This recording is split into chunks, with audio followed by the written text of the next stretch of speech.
A blessed day to everyone. Welcome to our second week of Advent. What is the theme of the second week of Advent? The theme for this week is peace and repentance.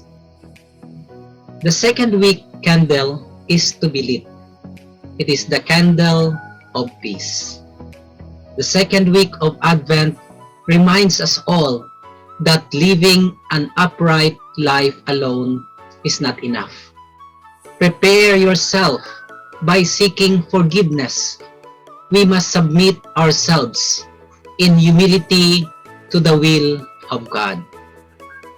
Remember, in our last Sunday's Gospel, we see the ultimate fulfillment of those words of God in John the Baptist and the person of Jesus Christ. God's full presence has come to dwell with His people. Through the incarnation, John the Baptist was the precursor to Jesus the Messiah. He prepared the way for His coming. In particular, we see him announcing the coming of the Messiah and helping people prepare their hearts to meet Him by proclaiming a baptism of repentance for the forgiveness of sins. What follows this passage is the baptism of Jesus by John, which began Jesus' public ministry.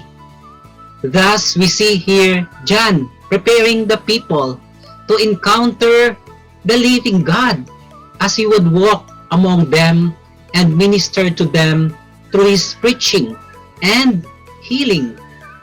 So too, we are called to prepare to encounter Jesus in our lives. We have to open our hearts every day to receive Him and let be the King of our lives. How do we do this?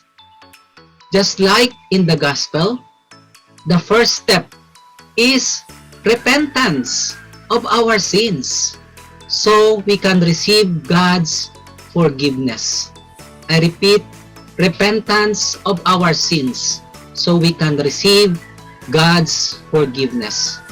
The season of Advent offers us an opportunity to witness and proclaim God's love for us all. The simple lesson of Advent asks us to be ready to change and acknowledge that God will help us change our hearts.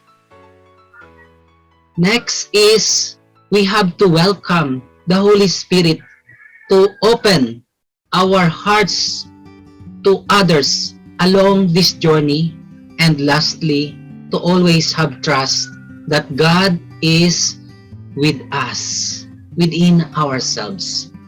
At the heart of this lesson, we must recognize that we cannot do this alone. We need each other.